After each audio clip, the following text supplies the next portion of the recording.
At Verizon, anyone can trade in their old phone for a new one on us with Unlimited Ultimate, which means everyone in your family could get a new phone and stay on your family plan, keeping you close.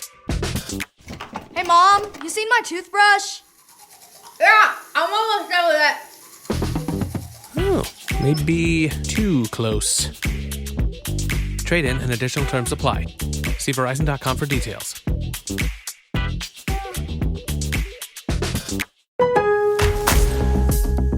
Lowe's knows how to help make your Super Bowl 59 party a touchdown.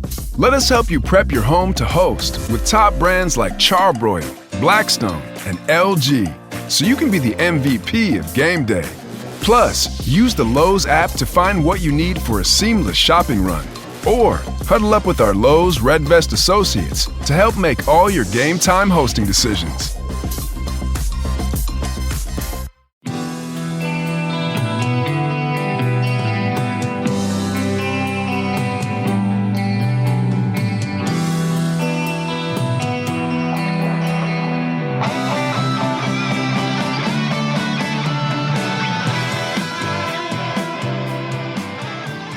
Welcome to Tumble Talk, and No Facts, All Feelings Wrestling Podcast on the Social Suplex Network. I'm Allie. I'm Ann. And I'm Leah. Oh my gosh, it feels so good to be back all together. All together? In our natural habitats. At home. In our little terrariums. Nothing looming. No celebrities looming. No celebrities, no holidays, no long drives. Except it's your birthday, Allie. Happy birthday. It is today, yeah. Thank you, guys. You're celebrating with us. We should have made up a fun game or all gotten Chris Jericho's, bubbly. Oh, yeah. Because I've been so horny for Chris Jericho recently, I thought you were going to be get a cameo where he, blows you a kiss or something. I got really excited. Yeah, we should have, maybe. Leah, there's still time. We can chip in. Guys, all right, pause the podcast. Where he just says, or where he just kind of does a Ren Fair, hello, charming lady. And it's that's not cool. It's really not good for men to do that. But for some reason in this moment when I thought about Chris Jericho doing it as the King of New York, I was like, well, maybe. It's not a no. Did everybody have a nice week off? Yeah. Yeah. I collected a baby. I collected 2 babies. I collected 2 as well. Perfect. 5 in total, girl. That's a lot of little boys. More yeah, than sufficient for our spell. I stayed with my brother who has the kids, and honestly, because my other brother and sister-in-law live in the same city, they had really climbed up the aunt and uncle rankings, and I was a little concerned, but I clawed my way back in there, staying in their home. Good for you, Ann. Yeah, you're not out of the game until you're out of the game. That's right. Yep. I also had a very successful week. The last time I saw one of these children, he was at a very shy, delicate age where he hated that I was he was the only thing he wanted was for his mothers to hold him up to look at fans, and my being there was so disconcerting and upsetting to him. She's not a fan, get her out of here. She's distracted. She might judge how I want to look at the fan all the time. I can't be myself. She wants to look at the fans too, but it's kind of my job. But this time I got a yarn winder for Christmas, and he was enchanted by my yarn winder, and it actually was quite funny because so he loves doing little crafts and stuff, and he had all this yarn, and so we would put it on the yarn winder, make a cake of yarn. At first, he was quite bad at making the cakes. He's a small child. And so they would get really knotted. But then it was the next day he'll want to wind again. So I was like Rumpelstiltskin in the night, unknotting and rewinding all of the yarn cakes. And at one point, I was just sitting there watching Law & Order SVU at their dining room table, and my friend came through and was just like, what's going on here? And I was like, just getting a really good head start on tomorrow's work. Just really making some headway on these balls of yarn. When you're desperate for a child to like you, there's nothing you won't do. Oh my gosh. Yeah. You'll sell out anything. Mm-hmm. And it feels so good when they're happy. Yeah. Okay, well, good work to all of us aunties. Let's talk. It was a good week I think, to miss wrestling because I don't think anyone was very happy. I didn't get the impression that anyone was feeling and much joy.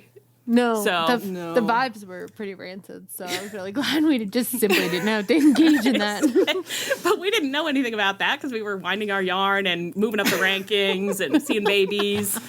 So we're back this week, though. So we'll lightly reference stuff that happened while we were out, but I don't think we'll get into any of it too much.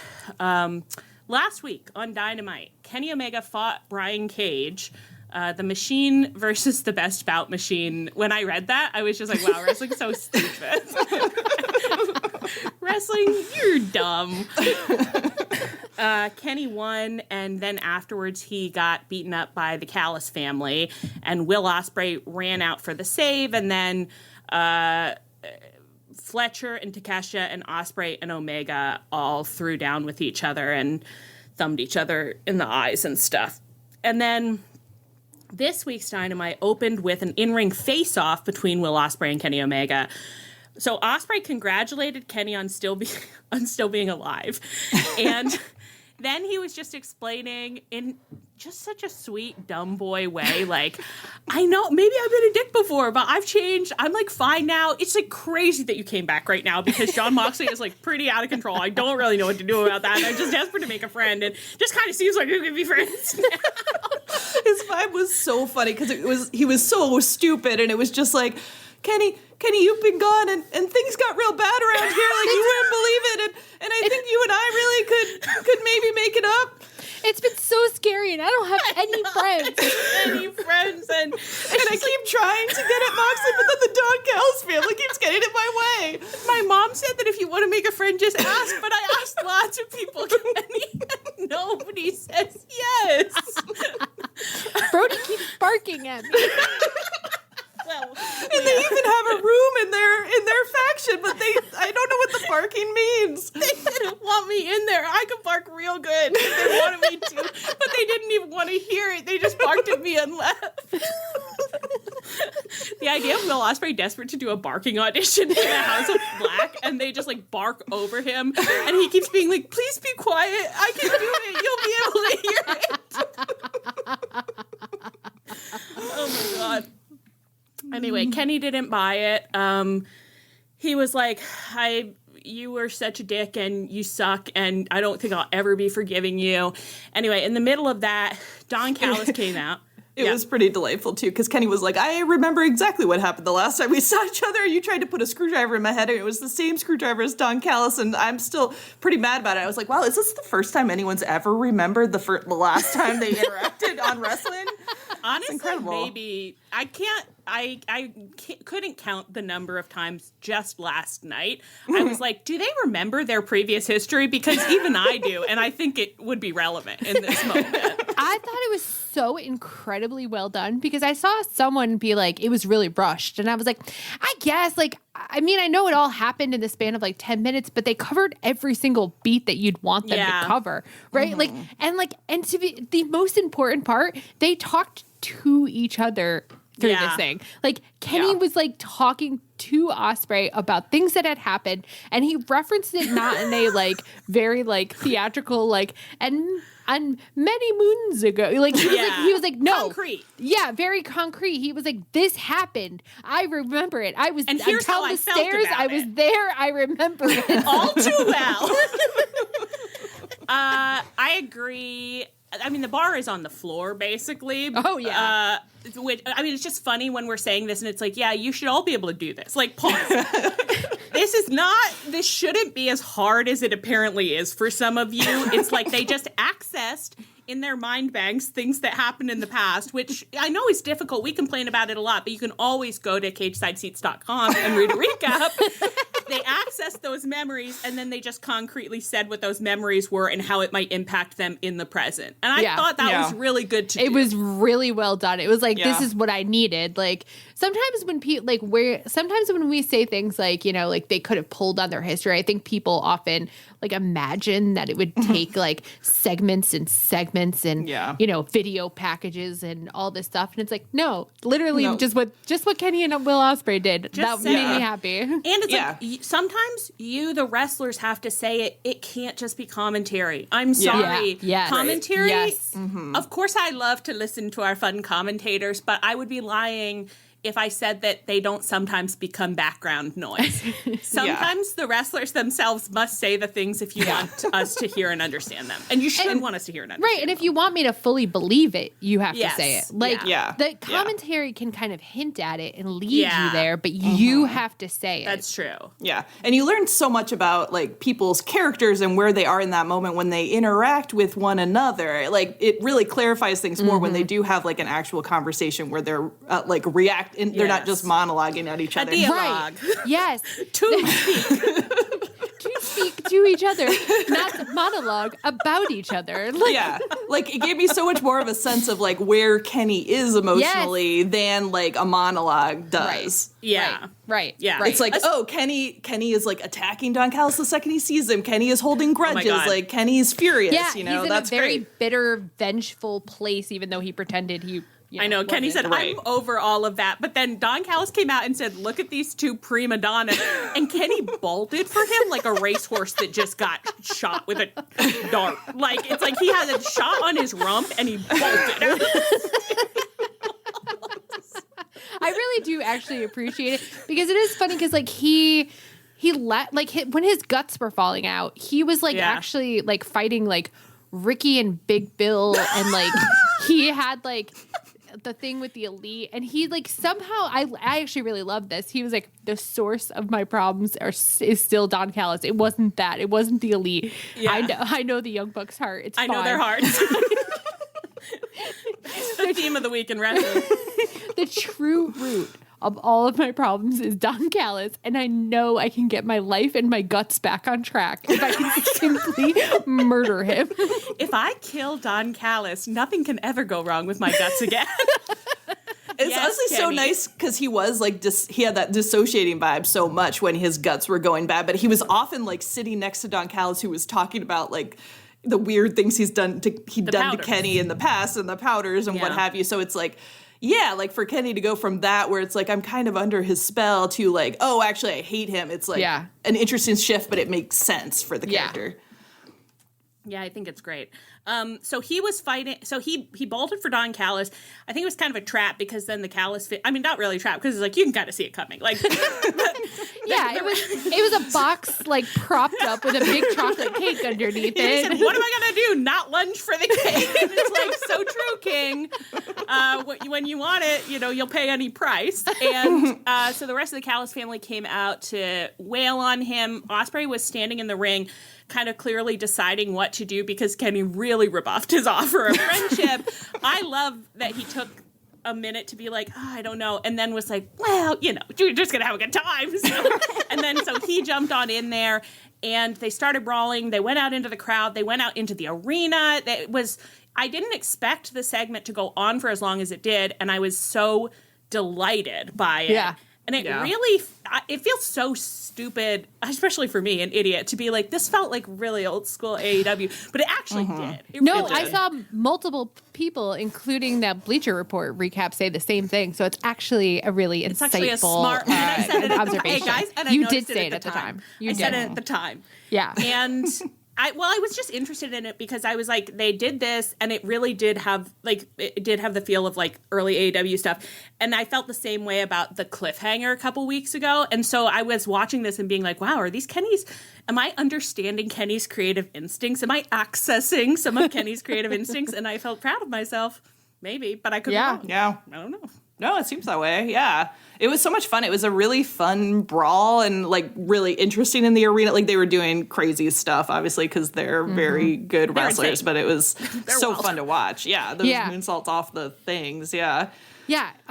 Will Ospreay did a crazy Ibushi-like moonsault, and I was losing it because I was like, I don't think that you should be allowed to do that, but you also just walked it off like it was nothing. So I guess it's was fine. genuinely scared. I mean, I get this way with wrestling sometimes where I'm just like, and it's live. I'm nervous. Yeah, it's like we could be watching someone really hurt themselves right now. I don't Yeah, want to see anything bad happen. Yeah, so Kenny and Ospreay had some like moments in the match where they were. Oh God, I just remembered that we didn't talk about the most important thing about the in-ring segment. Guys, we have to rewind and talk about their outfits. What is wrong with us? This is so sick. We jumped to talking about the fighting, and we didn't even talk about the fact that Kenny came out with his hair in a ponytail and his like Omega baseball tee and jeans on, and he looked like a Christy Thomas tomboy girl. Yeah, 80s style tomboy, absolutely. So friggin' cute. And then so cute. And then what was happening with Will Ospreay's hair this week? It slicked it down. It was like straight, kind of, Yeah, but like it had like a little wave. And I think he'd gotten a haircut because I think it's a different length than it was when he actually straightened it. But it was such an interesting cut. What was going on with it? I don't know. It was such like a sweetie cutie, like cutie Would you call it a bowl cut? Kind of. It kind of was in that realm. But in that way where it's like it would be like a 7th grade 80s love interest. You know what I mean? He's really pulling on some biological strings with me. Like, yeah, of course I'm going to a homecoming dance with him. The combination of their looks as they were like looking at each other sent me down the most insane rabbit hole last night during the show, and then for like an hour afterwards, where I was like, I had a book growing up that this reminds me of so much, and I don't know what it was. It was about these like boys and girls feuding or something. I finally found it. It was not easy.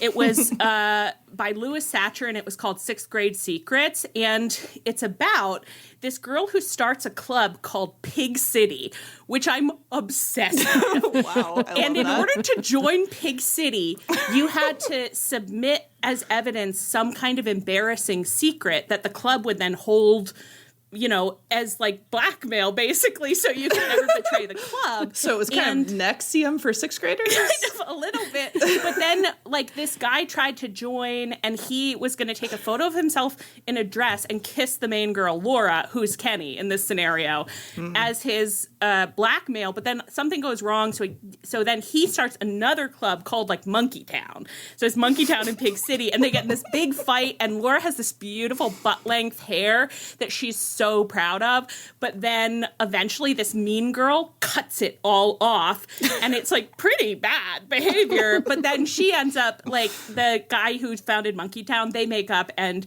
he likes her, and I think they kiss. And I would love for Will Ospreay to do that storyline for me. And she's wearing like a baseball cap on that. It's just like I'll send you the cover and you'll see like, yeah, that's them. Yeah, I already Googled it, and yeah, I see it for sure. Yeah. So yeah. It's anyway.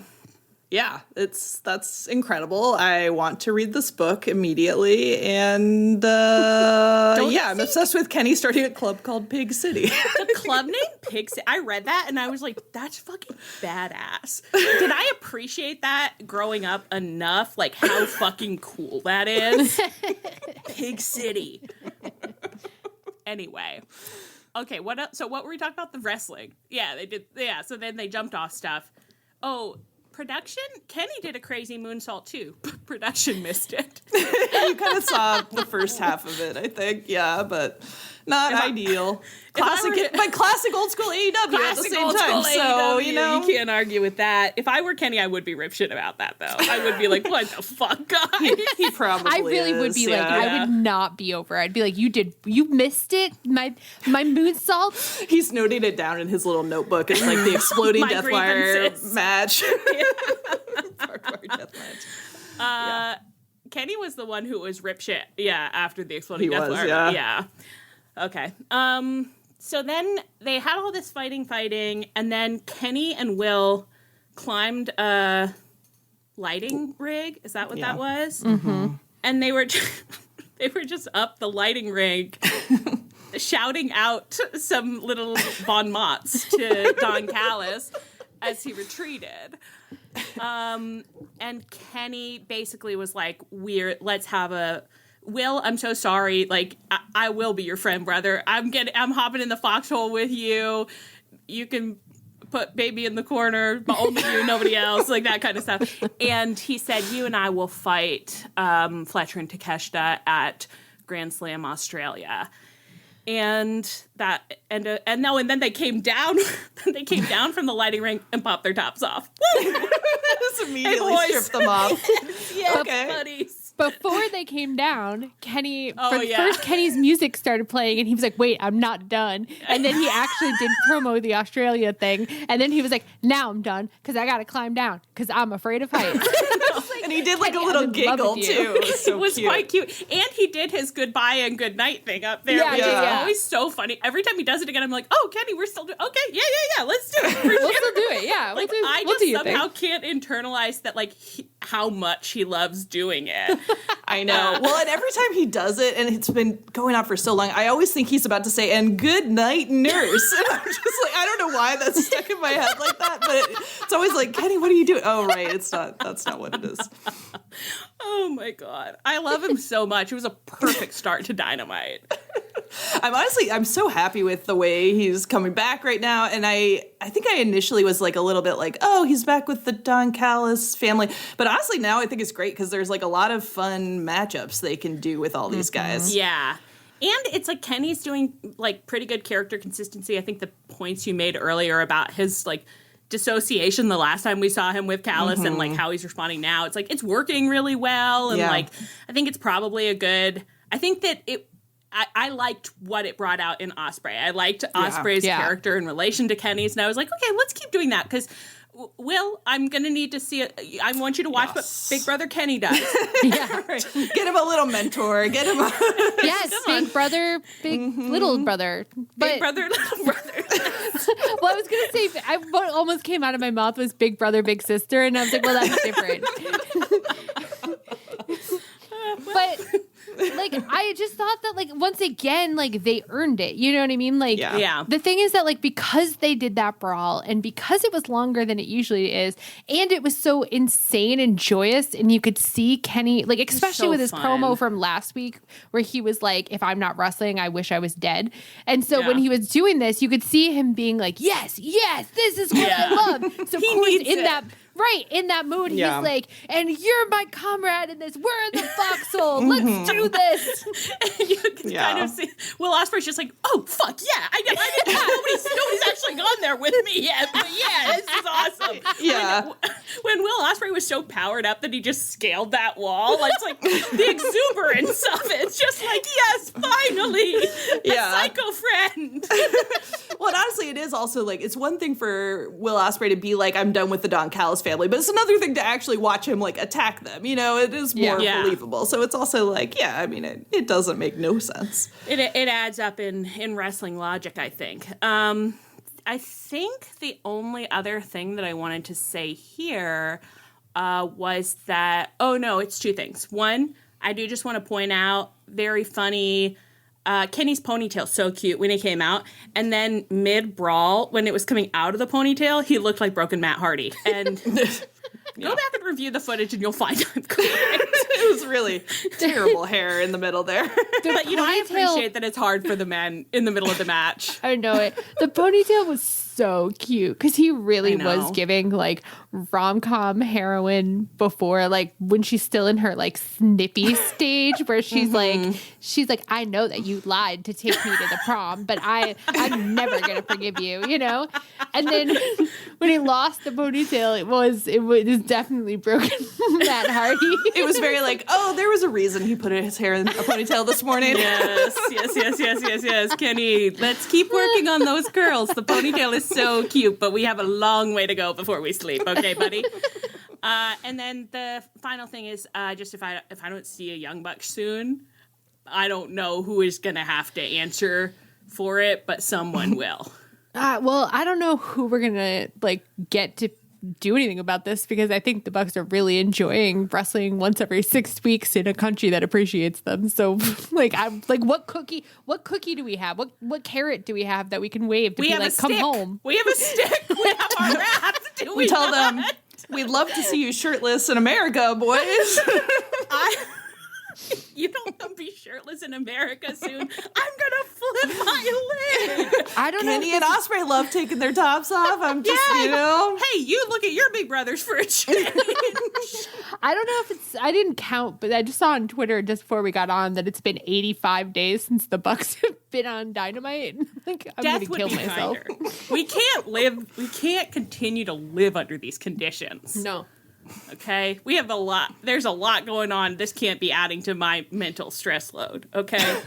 She said, clutching at her head like she was getting a splitting migraine. All right, let's move on. Speaking of tag teams, Private Party fought the Hurt Syndicate on Dynamite this week and lost. And now the Hurt Syndicate are our tag team champs.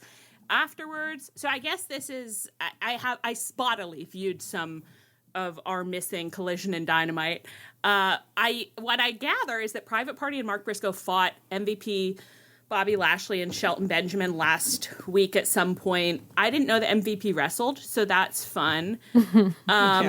And I didn't know that Private Party and Mark Briscoe were friends. So no, I don't know if anyone also did. Yeah. fun. But I guess for that reason, Mark Briscoe came out to check on them after the match. But without that context, I was just kind of like, oh, Mark Briscoe's so funny. Sometimes his character is just like your only medium nice coworker. Just like, nice he came to look, check on him. That's good.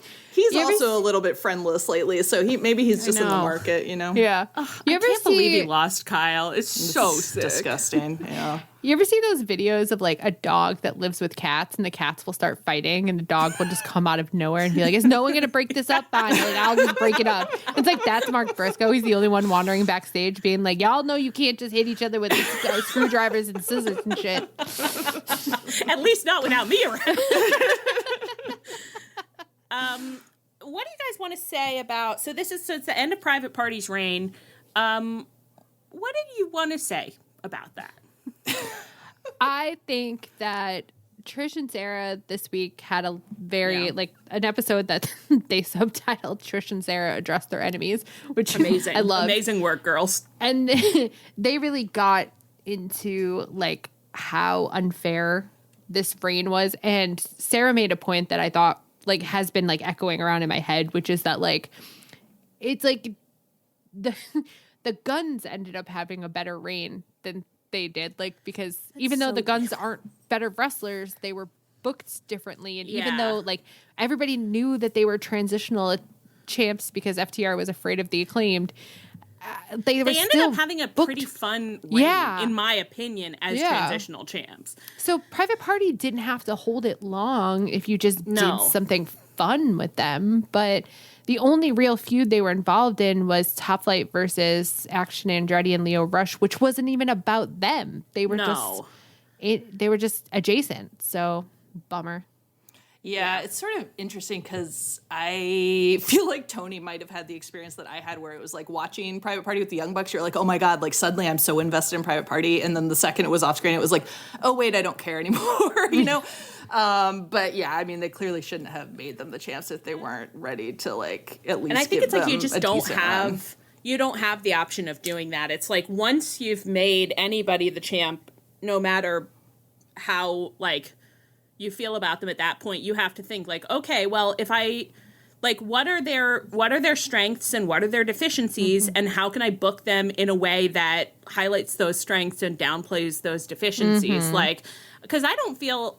I mean, I don't know. It's just like it's not Private Party's fault that I can't say anything new about them after this reign, or like even really say like what I think of them as a tag team, because I don't think that they were booked in a way that would like allow me to access that. Right. You know? Right. Yeah. I mean, I think the tag division has just been given like a shocking lack of like focus on it, kind of. Yeah, they did. It got crazy backburnered during the Connie, and then. And really, I mean, it's been terrible for like a long time now. I know. It just became, I think it just became so glaring when it was like, oh God, I'm seeing so many singles. To have World's End be like 90% singles matches or something was like, what are we doing here? I don't want to watch that many one-on-one men. I know. I know. It's like, it's like there's singles matches and a few trios matches, and that's all Toni has the energy for. Toni Toni is like, I'm ill, girls. I'm at bath. I'm taking the waters. I have the vapors. Like, stop yelling at me. I think he's like that about like all of Twitter. He's like, everyone stop yelling at me. It's winter and I'm tired. Please, my migraine. It's like the women's division got a little more attention and the tag team can't have any now. So, oh my God. Oh, Jesus. There's some kind of curse on AEW where either the women's division or the tag division is good. I think it's the curse on all of society, really. But, okay. So now Hurt Syndicate are the tag team champs. Mm-hmm. What do we know about them, and what do we want to know about them? I was like, somebody posted in our channel that their friend had said that Shelton Benjamin has big little league coach energy, and they were like, what do you guys think about that? And I was like, I don't know, because I don't really know Shelton Benjamin, even though I like him and I watched the entire Connie, and like, I'm not mad at him, but I'm like, could I say one thing about his personality? Like, I don't know if he's a little league coach. Has he spoken directly to me yet? If you think I know. I don't know I if think I've he said heard him. I think he said one thing at least, but with MVP at his side. I feel like they really need to be more careful with how they use managers, because it's like so easy for the manager to overpower the whole faction, where like I feel like Don Callis did that a lot, where it's like you just don't like see Takeshita anymore or whatever, and it's like you think like Team Taz, like Taz didn't actually overpower them. Like I feel like I got a better sense of what everybody's personalities were, and it's like I feel like they just need to be thinking when they have a faction, like how can we communicate like what relationship these people have to each other within the faction, like to the manager. Just, give me something to grab onto. I guess I'm like, maybe the Hurt Syndicate don't want to give us anything to grab onto. And I don't know, like, I just, like, maybe they aren't, I don't know. I'm not maybe sure. They don't have personalities. We just maybe they don't want to show us to I guess. Well, I am worried that it's another Samoa Joe thing where they're just sort of like, well, we're not trying to sell anything to you. Like the only thing that the thing that we are strong and big, and that is enough for enough people. You know what I mean? Like, yeah, is it like a symptom of coming out of a place where people were like not doing as much athletics? So it's like, yeah, I'm athletic and that's my whole thing. And it's like, well, everyone at AEW is kind of good at wrestling. So I really need a little more. Everybody got mad this week because Shelton Benjamin was on Talk is Jericho, and he said something like that the Hurt people can't, like, they didn't get to finish the story that they wanted to tell in WWE before they were disbanded. And so they came to AEW wanting to finish their story. And people got really mad because they were like, AEW is not like a home for unfinished WWE stories. You should tell a new AEW story. I wouldn't even be that mad if I knew what story. Like, yeah, I don't care. If you had a like really fun, good story that you tried to do somewhere else and couldn't, and you want to come finish it at AEW, great. I would love it if you did that. I have to be able to tell that you're telling a story. Right. That's my only criteria. I don't even know it's a story. Yeah. So far, it's just one loud man with his two, like, stone sculptures that stand next to him. Yeah, pretty much. Loud man. We got this old megaphone. Yeah, I don't know. Well, I wish they would just give us one little thing that we could get our claws into. We were kicking around in the Social Suplex Discord. We were trying to come up with some like fun headcanons we could have about the Hurt Syndicate, but we didn't even have that much to work with. We really only have their suits and what's going on with their suits, and so we were playing in that space. But just a couple little details, and we can run with them. Yeah. Okay, boys, thank you so much. Well, I hope they have a good reign. And I hope we still have some tag teams. I don't really know who's back there. I don't know what we got in the bucket. What if in like 3 months we're back here being like, God, I can't believe the Hurt people saved the tag division. They just really rejuvenated it. It would be my absolute pleasure to do a full 180 and say Hurt Syndicate Gal for life. Yeah. And it was actually interesting. I listened to some of our old episodes on the plane back because that's just the headspace I was in. And it was Sometimes very you funny. just want to hang out with your friends. I just wanted more time with my friends, yeah. But it was like MJF was doing great work back then, so we were really talking him up, and it was like, wow, our opinions of you will change. Like, it sounds like we're actually quite reactive to the situation on the ground, so. We don't forget the past, but we are attuned to what's happening in the present. All right. Let's check in with Toni Storm, who won the Women's Casino Gauntlet match on Dynamite last week and got a title shot against Mariah May at Grand Slam Australia. On the following Collision, Toni had an in-ring interview with Tony Schiavone, during which she continued to play the ingenue. She's just a brand new... just a brand new to AEW and so happy to get this crazy opportunity. She's going to get to go to Australia. She can't believe it. She said, Mariah May is the best in the business today. She's killing it. But I haven't had the chance to introduce myself to her yet. So I was thinking next week in Jacksonville, I think it's time that she and I finally meet face to face. Mariah, was that last week? Yeah. But that was on Collision. Okay, I get it. Okay, so... Mariah May then got like a little video package with a voiceover on Dynamite this week, and this didn't get recapped on AllEliteWrestling.com. I'll never shut up about it. It was a really good voiceover. Yeah. Like, she did a great little promo where she said...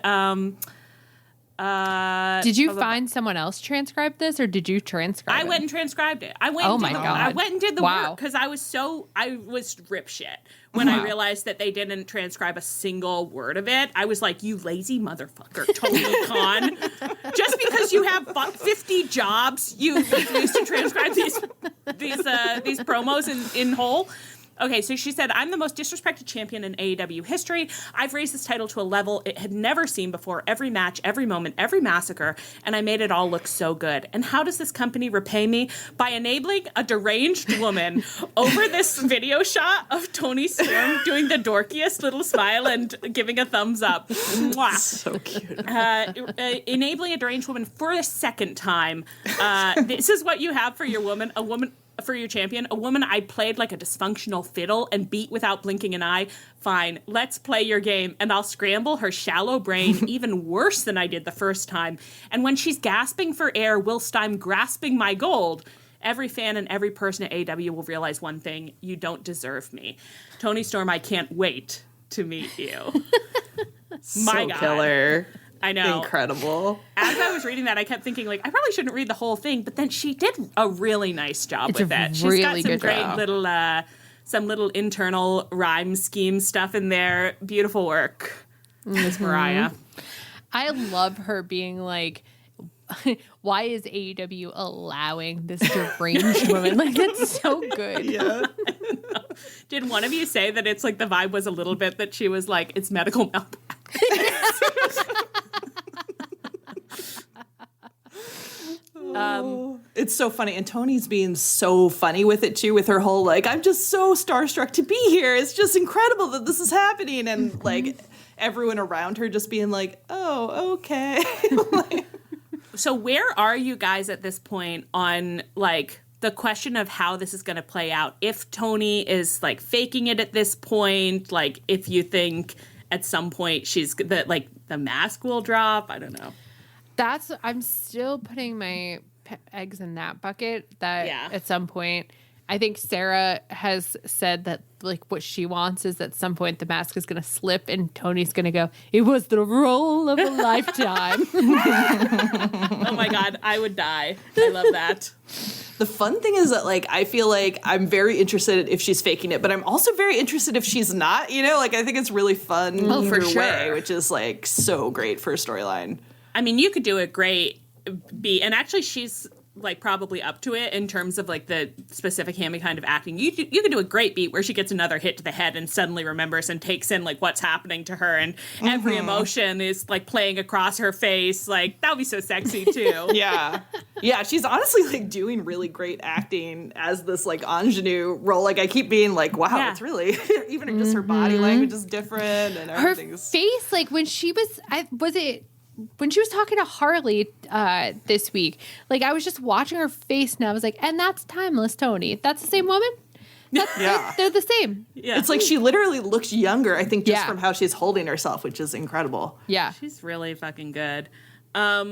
I don't know. I think this is I love this psychosexual stew, and I can't wait to keep supping of it all through the next month. When is the show again? Have we figured that out yet, or no? It's on a Saturday. Did you guys know it was on a Saturday? I thought it was a Dynamite. I don't know anything. What do you mean? What do you mean? What do you mean?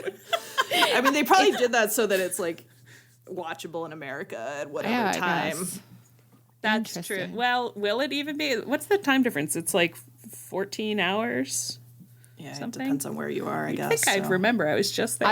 I was like, you're the only one with practical experience. I don't know. Converting. And I had to do the math quite a bit while I was there because I keep not changing my computer clock anywhere I go. And then every time I look at the clock, I just have to do like, what time is it here? I'm accessing my mental calculator. Okay, some other takeaways I have here from the women's casino gauntlet. Julia Hart missed it. I guess I put this later, too. Julia Hart has now misted Harley Cameron and Jamie Hayter within the past month or 2 months, but neither of them has shown any signs of it as of yet. So I don't think that there's much of a grand unified theory of missed. I don't know how it works. No, the thing is that, like, I don't need them to tell me exactly how it works, but I want to know that they know how it works. You know what I mean? And I'm not confident that they do. They said it works when you need it to. It's a MacGuffin. Yeah, I know. It should have consistent rules that they follow, and I don't want them to spell those out, but I do want them to follow the same rules every time. Yeah. And even if those rules are, like, if someone's heart is pure enough, they can fight it off. Like, that's okay, but we need to, like... Yeah. You know... But I don't feel like that Jamie Hayter and Harley Cameron would be able to easily fight off this grasp. No, like that worked for Willow, and even Willow had to took some time. Yeah, so well. Willow and Stat apparently shared a very nice moment during the women's casino gauntlet, and I guess they're becoming friends again, and we can't get into all that. I don't think we have time to unpack all that. And then Megan Bain finally showed up, and at some point when we see her wrestle again, we'll give her a new woman rating. Does that sound good? Yeah. Okay, amazing. Although I will say that I did laugh. Was it Mercedes? I think was like, we don't need any more big women or something like that. She said something insane. Mercedes, that's all we need. That's all we need. So I welcome a big woman into my life. Please join us. To any big women listening, come in. I'm quite at my leisure. Okay, also in the women's division, so we had Julia Hart fought Harley Cameron on Collision and won and misted her. We don't know, and no sign of that. Well, fine. And then on this week's Dynamite, Harley popped into... Mercedes Moné was like just roaming backstage being like, 4 beautiful belts, all for me. And what could I be doing with any of these? Who can know? And Harley came in with her guitar and played a little song to be like, maybe you fight me in Australia. Wouldn't that be so fun and amazing? And I have beautiful boobs. Have you noticed? And I said, I have noticed. And they are absolutely entrancing. And Mercedes was like, well, you actually haven't even won a match on TV, so I doubt very much that I'll be fighting you at Grand Slam Australia. And Harley was kind of like, that's so fair. We can't argue with that. And later she wandered in to an interview that Toni Storm was having backstage. And she was like, I'm not going to get to fight in Australia. That's so unfortunate. I am Australian. And Toni Storm was like, oh, don't give up on yourself, babe. Like, I bet that you can still fight there. And then they went into this little Australiana dialect tangent, which was so funny to watch them do. I was quite delighted by it. And I recognized like every third word, I would say. I got a lot of it, but then I read a transcript and there was some stuff in there that I was like, I didn't understand it and still don't know what it means, to be perfectly frank. And so we'll see what happens for Harley down under. Could you... That was you getting possessed by a little demon. That was Manolo came out of your Yeah, mouth right there. Manolo Yeah. just popped out of nowhere and I said, guess I was looking at his name right there, so maybe I just zoned out and I was like, God, what would Manolo say? We'll see what happens to them. Down under. Down under. Anything else you want to say about the old women's division? I really like Harley Cameron. I love her. She's so funny. Yeah, she's She's really so fun. come a long way in her. Yeah. She's like ended up in such a great place where it's like she really feels, I'm just like, that's such a fun character that I believe.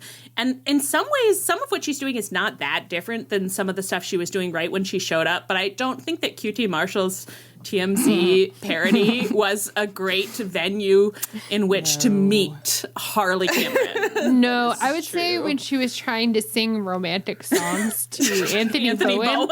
That But really, in retrospect, that's hilarious. Yeah, she but at the did it time now. it was weird. Yeah. it's a hard she way did to it meet now, her, but I'd be sure, yeah. But for very it's on like, board. I think her whole gimmick is, it's not the kind of gimmick that is helped by having QT Marshall nearby. You know, No, QT it's Marshall's not. nearby. Like, I get a little protective, and I'm like, QT, get away from her. Stop. No, you shouldn't even be seeing this. This is a beautiful woman, and she's just for girls. Sorry, QT Marshall. I'm sure you're fine. Going through some of this, I'm like, wow, the women's division has some really fun stuff going on in do. it. Like, I feel like wrestling needs to focus a little more on being fun in all its little aspects, you know, just like. You shan't get any argument from me, Anne. I think that wrestling should focus on fun a little more. Speaking of fun, we got a House of Black promo. Now, Allie, can you recap all of the events that took place? I can't, because Allie, I just forgot a lot of the things that happened. Yeah, can you just remind me? I went to allelitewrestling.com where Toni does the recaps, and this is all we got for this promo, which in fairness is like they did kind of capture the important stuff, but I have no idea what else happened. Brody King, Buddy Matthews, and Julia Hart said they had no gods, no masters, just violence. When they bark together. They did literally say both those sentences. They did. So, and it is funny because it does kind of imply that Malachi Black was their god and master before, but now he's gone or turned into a dog. You were the dogs and he was the man, but now you're like homeward bound, like free dogs. Did you like when I soft fur, big barks, can't lose, baby? It is absolutely bonko to come on my I hate that Brody King barks. I find it so disturbing. It makes me hiss like a cat, which I guess is I'm just like, that's repulsive. Stop doing that. Gross. But he's like, no, let's lean into it so much, and in fact, I'm going to infect other people with my disgusting barks. But then to come out, and I guess it's kind of the ultimate weird face turn to just be like, oh no, the barking thing's really fun. When we bark together. It's like the motto that if you're watching like an animated movie about dogs, like a corporation or something. It also just keeps making me think of that part in Mighty Ducks 2, I think, where he's just like, he says it like, and he's trying to start the chant, and he's like, dogs bark together. Dogs bark together. Come on, everybody. Come on. Dogs bark together.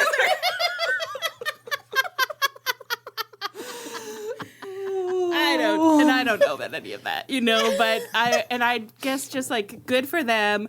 I'm sorry that their dog walker quit. I'm sorry that now they're gonna have to take themselves to Central Park themselves. They're just little dogs walking with their leash in their mouth. Come on, you don't feel a little bad for them? Of course, I find that relatable. That's us every week. That's us every week, girls. Each of us take one other leash in our little mouths and we walk each other through the park. Of course, but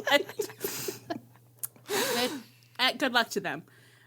And who knows, maybe they will in time wish that they had let perfect golden retriever Will Ospreay join their kennel club.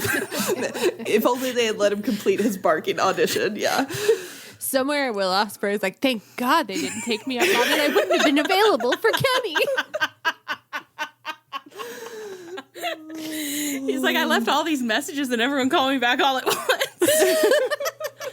Some things you wouldn't mind being stuck with. like a huge inheritance. But a phone that has to be plugged in just right so it charges is not one of those things. Switch to Verizon and we'll pay off your old phone up to $800 via prepaid MasterCard for a new one on us. Just trade in any phone from our top brands with select unlimited plans. $829.99 purchase with new smartphone line on select unlimited plans. Minimum $90 per month with autopay plus taxes and fees for 36 months required. Place $830 trade-in/promo credit applied over 36 months. Trade-in terms apply. Payoff phone requires smartphone purchase and port-in with new smartphone line on select plan. Must provide most recent bill showing payoff amount of eligible phone. Additional terms apply.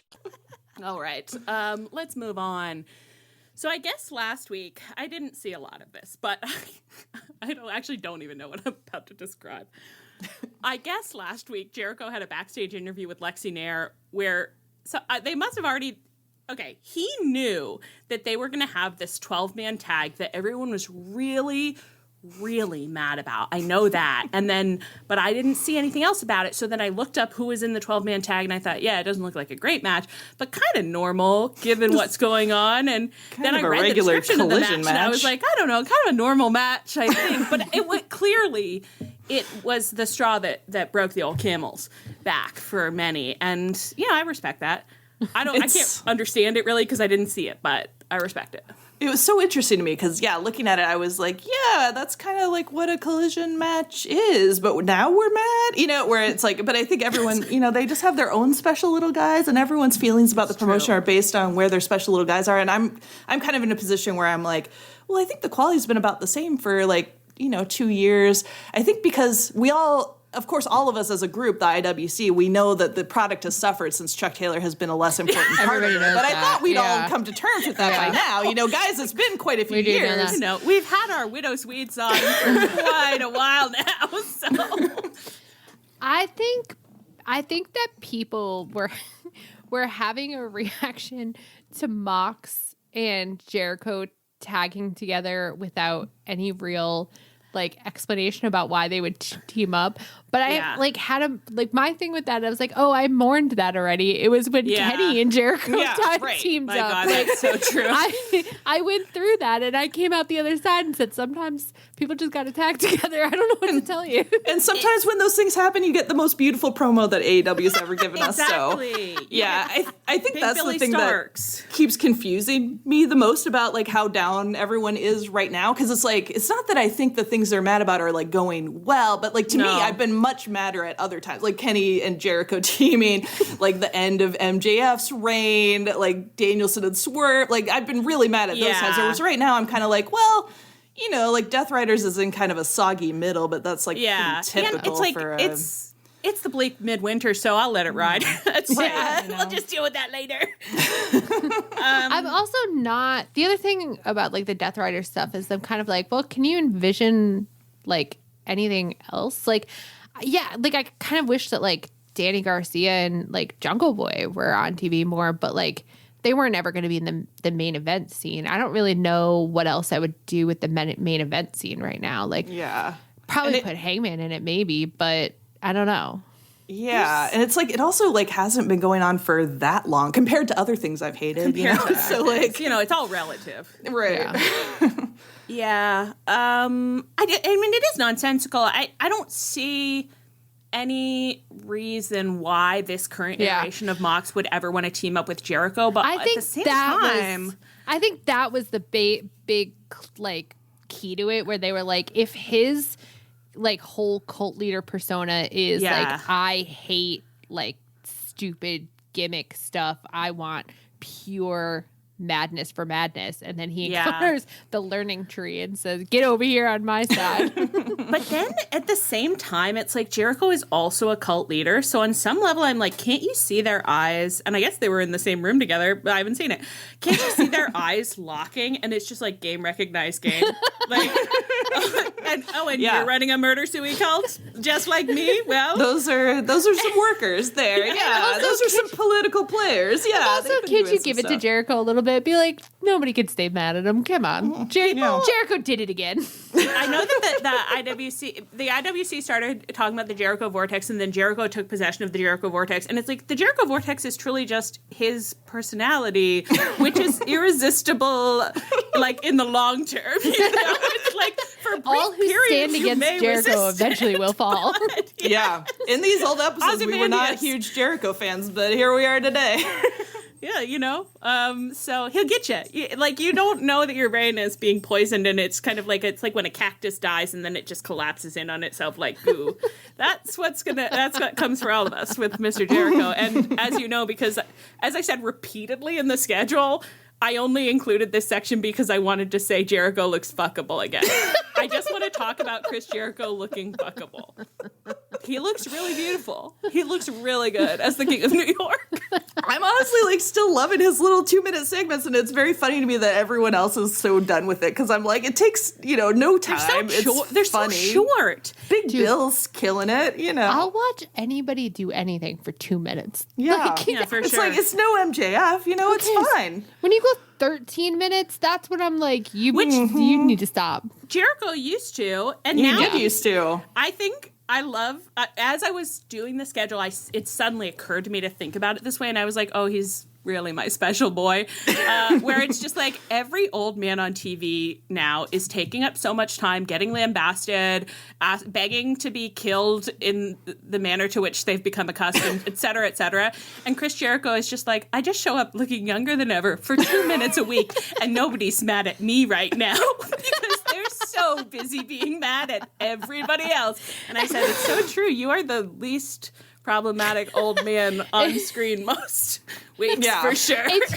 It's so funny to picture Chris Jericho at the back of a mob going, yeah, kill the old man. Let's find him and kill him, old boys. Maybe he's looking so young because he's sucking all the essence out of everyone. And our powerful energy vampire. He says, yes, they are so angry at everybody else, but I grow in strength right under their noses. A shadow soon shall fall across the rest. And when you think about the length of the segments he used to get during feuds that went on 6 months longer than they should have, it's like, what does anybody complain about with this version of Jericho? I mean, to be honest, like, that's what people should be saying all the time. And, like, if you're mad at something Jericho's been doing, he's done worse in the past. Oh, my God.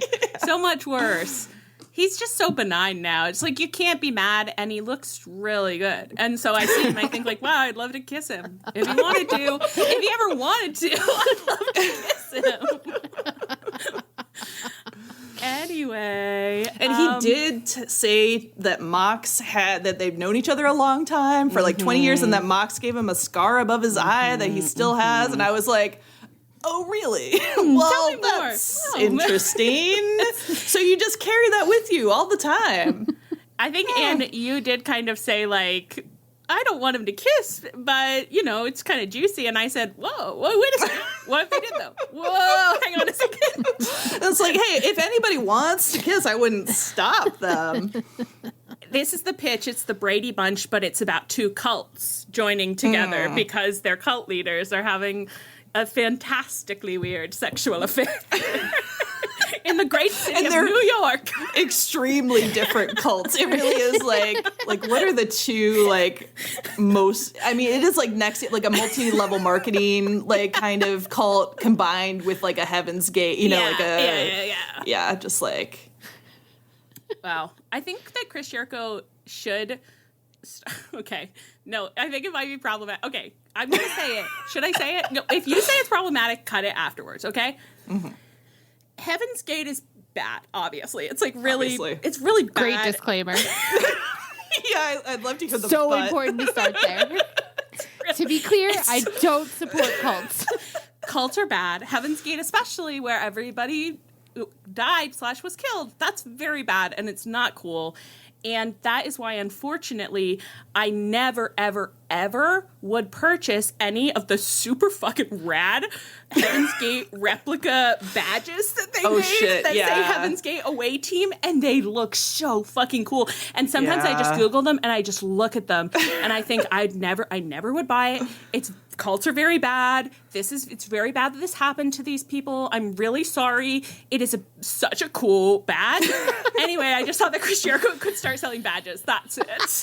Cult badges. Fun cult badges. The thing is, I know that if we could get into his DMs and suggest this, he would be on board. Immediately. If we could get into his DMs. We could find a way, I think. Well, as we know, wrestlers don't exist on the same internet that we exist on. Yeah, no one would send him this clip or anything. That would be crazy. Well, their phone would blow up. We've covered it. Don't do it. Yeah, Covered that. We've covered it. They can't listen to us on account of the viruses that we've. I just think they'd be so the cool, federal like law. Yeah, little like learning tree. But it's like you really want that space theme. I wish you could take the learning tree into a space.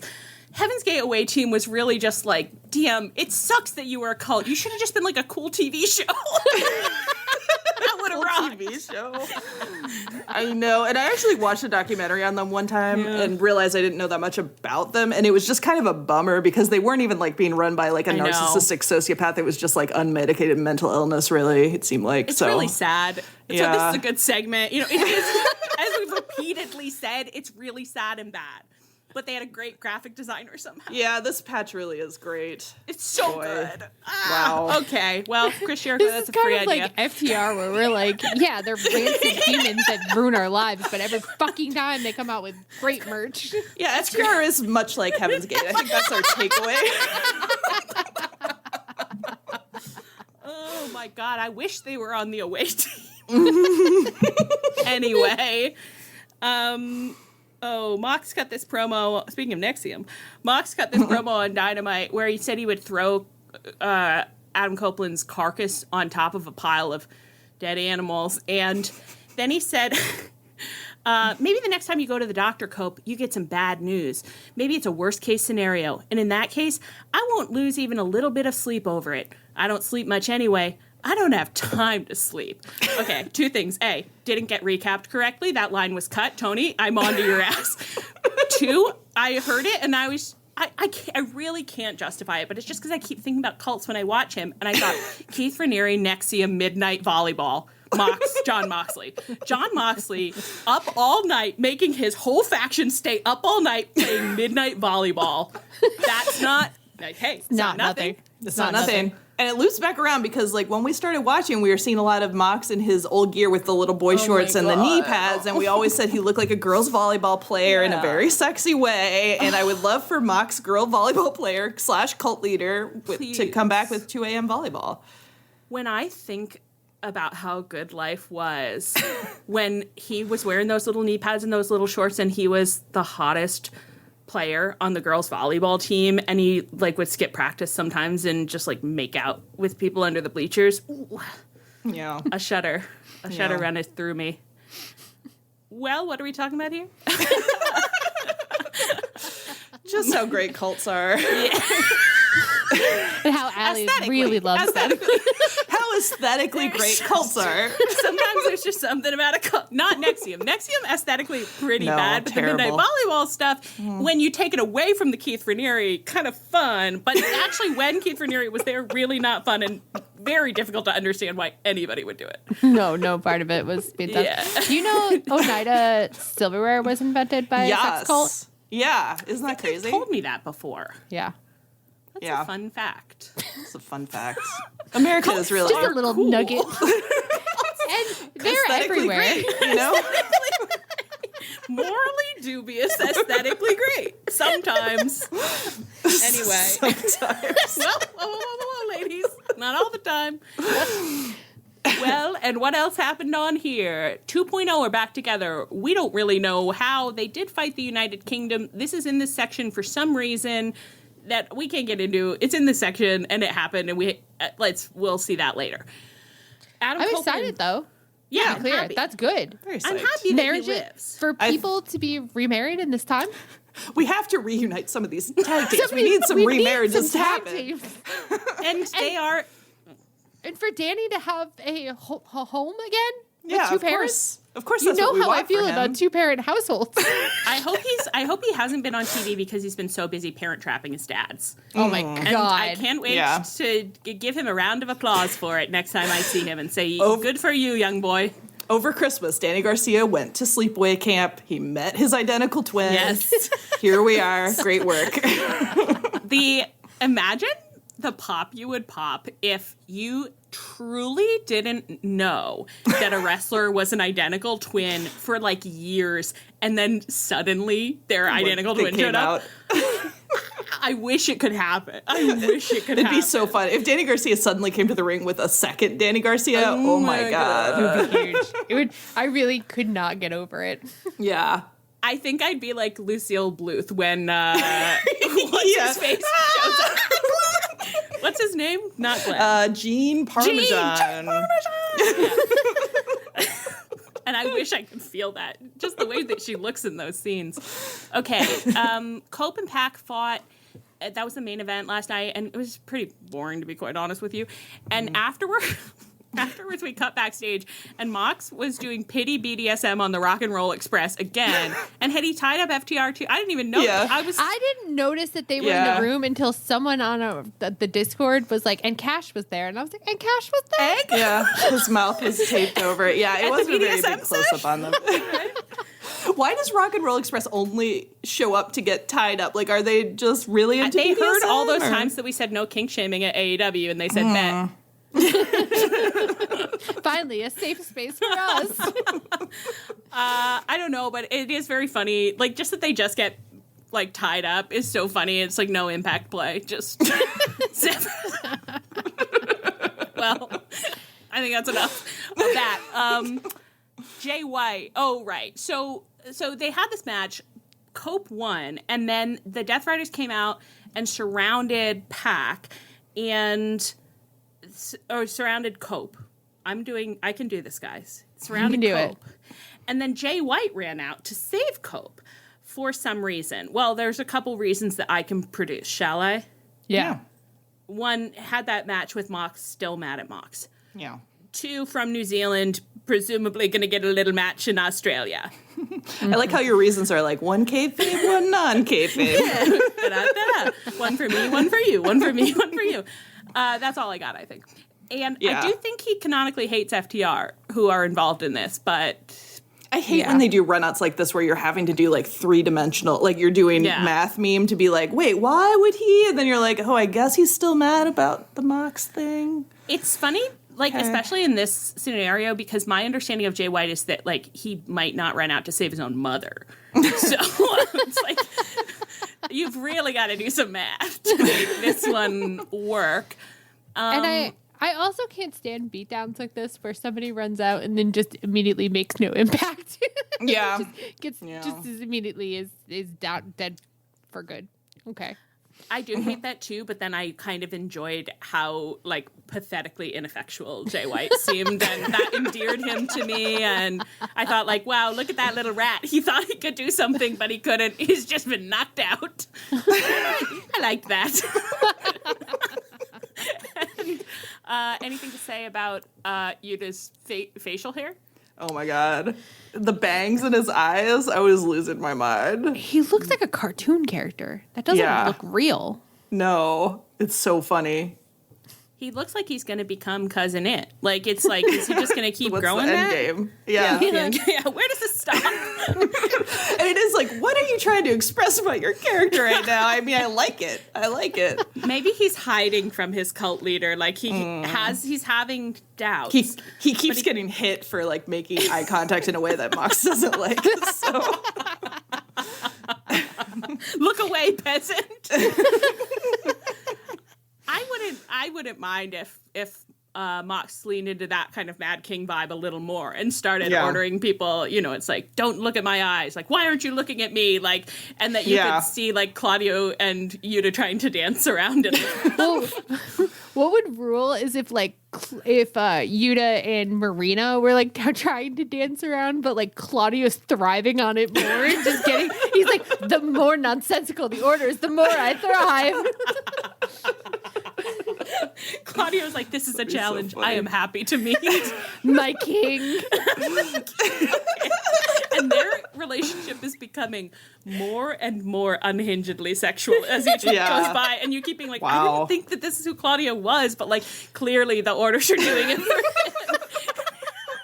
That'd be so delightful, especially when they're having all these BDSM sessions with like OC and Darby, and then in the meantime, if Mox and Claudio were developing some kind of 24/7 master thing. Like we're like, wow, it's strange. It's like things aren't like as sexy in the ring as they could be, and it's like, yeah, because what's going on with Claudio is somehow like really. And other people crazy. backstage are like, yeah, so I was talking to Claudio and I said something about his faction mate and he was like, you're supposed to call him my master. And I just don't feel comfortable. Claudia's backstage wearing like one of those like special collars that are like, it kind of looks like a necklace, but if you know, you know. Oh my God. I'm really so happy imagining Mox and Claudio just like getting so wrapped up in some weird semi-sex game they're playing where it's like Mox gives an order and Claudio does it and then Mox corrects him and Claudio corrects himself. And then it's like the camera just pans over and it's like Yuta and Pac standing there and Pac looks so wet and just like defeated, and Yuta really is just, his hair is down to his chin in front of his face, and it's like so he doesn't have posture, to look at it. It's just like, when will my real dads come pick me up? I don't want to be here anymore. I don't like it here anymore. Did we solve the Death Rider story? Yeah, I think so. I think everyone would really love gonna it. like what we've done here. Book it, Tone. Oh my God. Okay. Wow. And we still have more stuff to talk about. That really should have been our grand finale, our little overrun, but it is what it is. It is what it is. All right. Last week on Dynamite, Ricochet came out for an in-ring promo and got steel chaired by Prince Nana and then chased off by Swerve, who came out swinging a big steel chain. This week, Swerve fought AR Fox and won. Afterwards, Ricochet appeared on the big screen and accused Swerve of being a bully in his little glasses and said, next week you will all be forced to listen to me because I have a lot to get off my chest, which I loved. It was very much to me giving that small little villain from The Incredibles. That's true. And he revealed that he was holding, I mean, he wasn't holding Prince Nana captive. He just had, like, shoved Prince Nana up against a wall or something. Not exactly. Yeah. He had the strictly violence. scissors up against his neck. Oh, the yeah. He had Scissors at his scissors neck. up against his neck, but it wasn't up against a wall. Nana could have just screedled. I think there were kind of some like production cases behind When it. scissors are yeah. potentially close to an artery, a necessary jugular, perhaps, then you don't want to move too fast then. Because we need that, Leah. We need our jugular.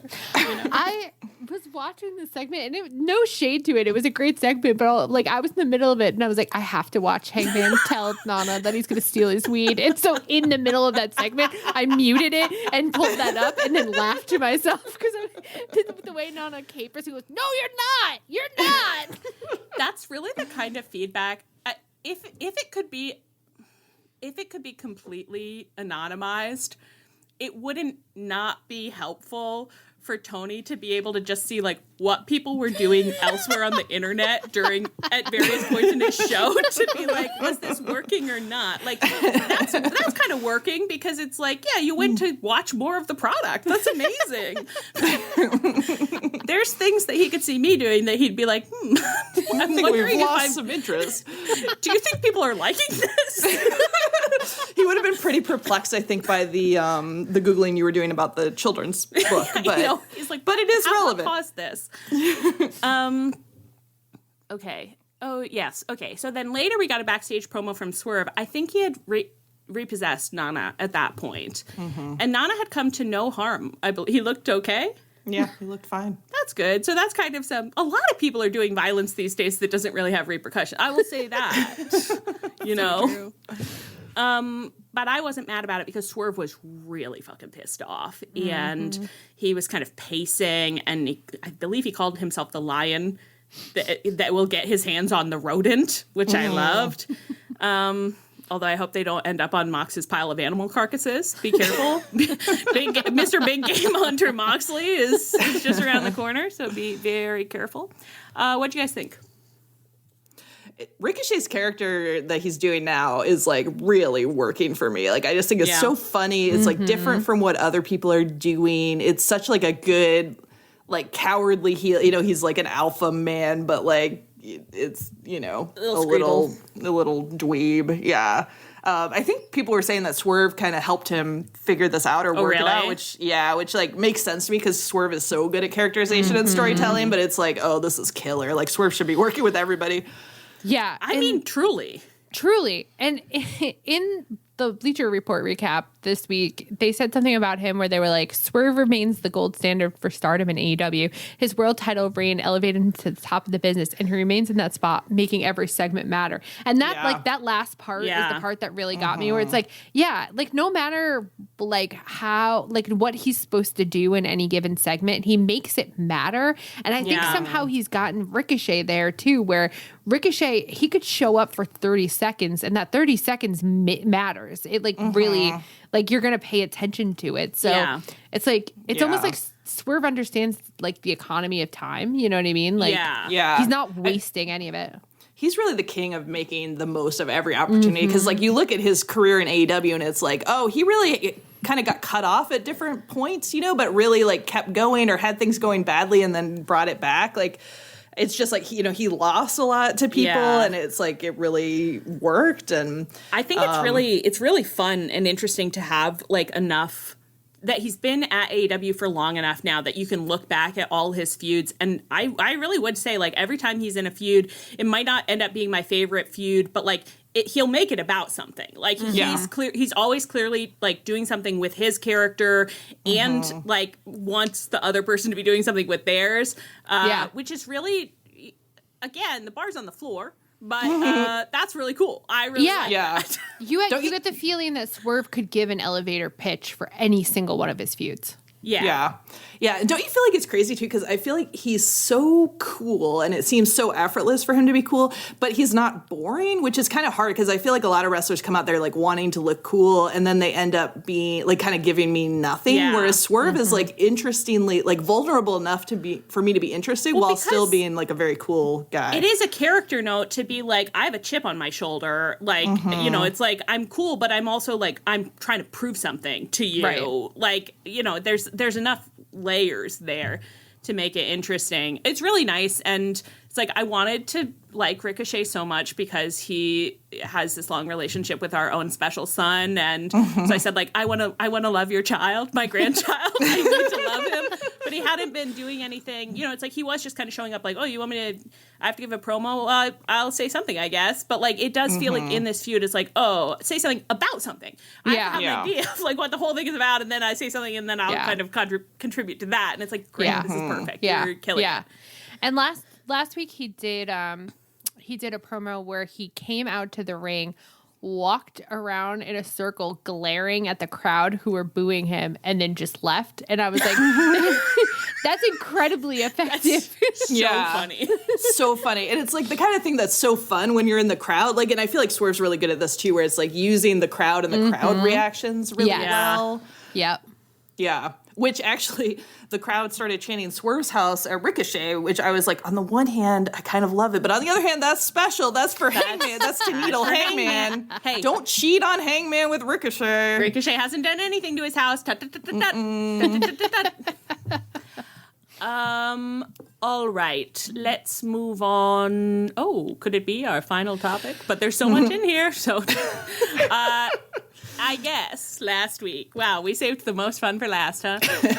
I guess last week, MJF and Jeff Jarrett had a really long promo segment that was extremely misogynistic. And I wrote that, and then I went and I read the promo segment, and wow, they certainly didn't censor some of the stuff I almost wish they would have. Well, no, it's good to, Toni, don't, stop. I didn't mean that.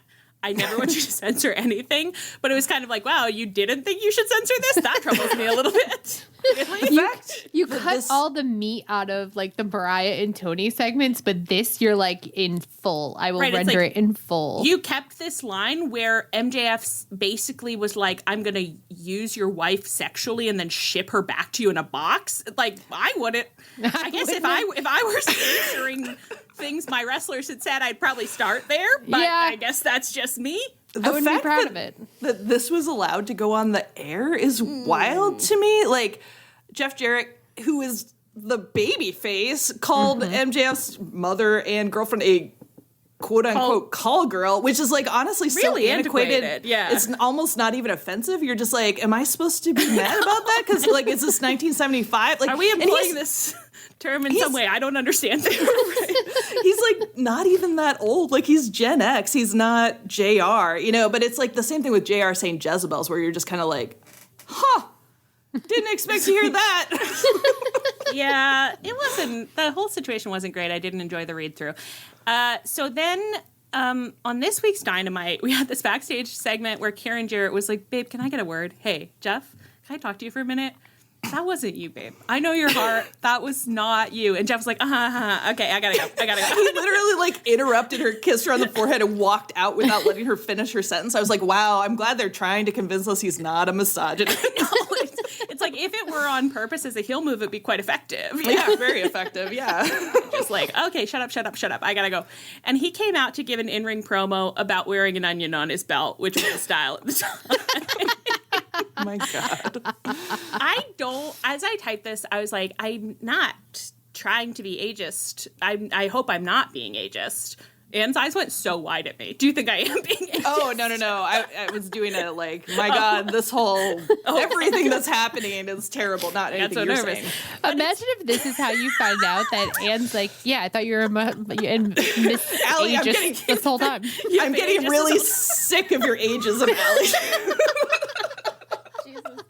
But it is like just something about the cadence of these promos he's giving is just so like, and at the time that was when it was in another, and there was another man at the time who also had a pony, and well, at the time ponies were used for, and you're just like, babe, we've simply got to focus up on the here and now, because if it were a little more concrete of an anecdote of like this one specific time, I hope he didn't do that and I zoned it out. Well, No. who knows?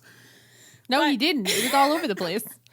It's crazy. He Everything was just crazy. loses me The whole time you're immediately. just like, why is this happening? Like, why is Jeff Jarrett getting all this in-ring time? It's I don't know. Wild. so fucked up that they got the world, like, I think universally panned segment. Like, everybody seemed angry at it. And so Jeff Kid Jarrett got to come out to do it again. Like, I mean, It's I know he didn't do crazy. it as misogynist, but like, Not I'm like, as. how do you get rewarded with more promo time? That's fucked up. Called Did you see failing also- upwards, and it happens to white men every day. I think that's Jeff Jarrett's career. Yeah. Did you see that one dirt sheet said that MJF had written Jeff Jarrett's segment, and then another one said that actually MJF said Jeff Jarrett shouldn't be doing that anymore. So I'm glad they're both like leaking MJF did things. the only worst of part it. That MJF's was grosser. I mean, Yeah. it It was was- very gross, but Yeah, they both should be thrown in the trash. Like, I'm done with both of them. we don't need these men. No. it is the only barely enjoyable part about this is that they're both terrible people, and it's very funny for both of them to be trying to use dirt sheets against each other. Exactly. Like, they're like, it's a like, who do you think leaked first? Do you think that like MJF was on Twitter in somebody's DMs as he was going down the stairs from Yeah, they're like the diving backstage already. Like, There it wasn't wasn't me. Good God. Jeff Jarrett did scare the absolute shit out of, I think, all of us in the middle of this interview, where he's talking about the onion on his belt and he's being like, and that was when I was dealing with the king, Jerry Lawler, and all of us said, oh God, another, no, please, no, you couldn't possibly show him to us. I hate you, Toni, I hate you. If you make me meet this man, I'm gonna fucking kill you. The way he said it, I genuinely was like about to be like, we're about to hear some theme music, and some old man is gonna limp out and be like, I'm here. How did you save our mental health, Leah? I googled him, and he has a WWE contract. He can't come out. They can't Thank make God. him come out. If you could Thank have, God. if you could Send have him over heard there with Hulk Hogan. Just the have a good huge time sighs together. of relief in our separate homes of just like, oh God, they can never make him. Thank God, we never have to meet him. We never have to meet the King, Jerry Lawler. Okay, so then JJ was shouting that he wants to beat MJF's ass in the woodshed, but also he feels grateful and inspired that we as the fans have given him the gift of, quote, a 57-year-old man believing in himself that he can become the AEW World Heavyweight Champion, end quote, which he can't. So It's pretty wild. Like, I feel like once you're 57, you're kind of out of the realm of believing in your dreams, or you should be. And also, like, the fact that all of this is about the world champion, like, he and MJF were also, like, yelling at each other, like, I should be world champ. No, I should be. And it's like, neither of you have it. Like, go take it up with Moxley if you're so mad. Like, why is this happening? And Jeff Jarrett has been basically, like, a low-card jobber this whole time. So it's wild. It's wild nonsense. for this to be taken seriously. I do want to say, to avoid us getting canceled, I think there's lots of dreams you can still believe in at the age of 57. Just maybe not being the AEW men's world heavyweight champion. That's true. That's true. Sometimes you got to get a different dream. And I knew your heart, Ann. And I wanted to make sure that the listeners knew it too. To your point, Ann, as you said that about him not winning that much, I was like, he's not even the winner in his own faction. Jay Lethal is. I know. Don't he you was think if there anybody... like to have somebody the best friends could beat. That was his role. Like if we were gonna have someone in his faction randomly get granted a title shot, you'd think it'd be Jay Lethal. Sure, Jay Lethal. Yeah. His faction have been extremely quiet since they tried to talk him out of retiring, and he responded by being like, I'll never retire. In fact, I want to fight the world champion. It's like, can you just imagine them watching on the monitor, and then it's like they're just looking at each other like, well, that's not what I wanted. That's not what I meant. Did you say this to him? I didn't tell him to do that. I just thought maybe he'd like want to do some exhibition matches every now and then. I wasn't trying to tell him, like, he's 57. You can't have a dream anymore, buddy. Okay, so he called out Jon Moxley. Claudio Castagnoli came out instead and was like, if you want Mr. Mox, you got to go through me, which feeds our earlier headcanon pretty nicely, I think. And JJ was like, Claudio, please, you know my heart. And it's that I must fight you, and I will fight you and get my world title shot. And Claudio was like, that's fine with me. And then, well, this isn't in order because I put it in the wrong place. But also, I guess on Collision or last week's, probably Collision, there was a backstage interview with Jeff Jarrett that Dustin Rhodes interrupted, which is like old man Inception. It's like, how many layers deep are we now? To say, like, how many years have we known each other? I'm here to tell you that I'm 110% behind you and want you to go after your dream. Well, he's not allowed to have them anymore. You're the last outlaw. And Jeff, outlaws never die. We're the very last of our kind. I want to say something. Has Jeff Jarrett ever considered not being the last outlaw and instead being an outlaw who realizes that he maybe wants other younger outlaws to keep riding the range after he's gone, and maybe he wants to invest in the next generation of outlaws, and he thinks the banks will still need to be robbed and stagecoaches will still need to be held up even once he's retired? It's a better story. Pass on the outlaw, like, tactics and, you know, the lore. Pass all that on. You don't want it to die with you. I wrote it down. I was looking at it, and then I thought, the Mask of Zorro. Just do the Mask of Zorro, Jeff Jarrett. Just be like, I'm worried no one is going to be doing the outlaw work that has to be done when I'm gone. I must find a little man to train to wear a mask and do great sword work. Didn't we just see somebody who had... Oh, did he get hurt again? Who? Bandito? Did Bandito get... No. He got hurt again, didn't he? I don't know. No, I was just going to say, didn't we just watch a lot of vignettes about somebody in an old Western? Oh, we and did, was yeah. like, Bandito, it's Bandito, but I think he got hurt again, so... You know how Zorro would do his little, like, Z swipe? And that was his special move that Antonio Banderas had to learn how to do. Wouldn't it be so fun if some little guy had to learn how to do Jeff Jarrett's special guitar smash? It is special little, like, this one dance always goes move. over me. I don't really if he was training a little Jeff Jarrett clone, that would honestly be really funny. That could get me, yeah. That would get me way more than whatever this is. Yeah. I think it would get you more than the call girl stuff would. That's so weird. I know it's out of character that I don't like it. I think it's like it's interesting for Dustin Rhodes to say, like, Jeff, outlaws never die. We're the very last of our kind. I know he wasn't probably thinking about it that deeply, but I'm kind of like, okay, but the moral of the story ultimately should be that, like, but someone else can take up the mantle. Like, it's important for someone else to take up the mantle. You know? Yeah. Like, I don't know. Like, to just be like, wow, I'm just one in an endless cycle of outlaws. And It's like, this is the circle game, you know, like the circle of life. Like, don't you see some of that playing in that space a little? Do you see what I mean?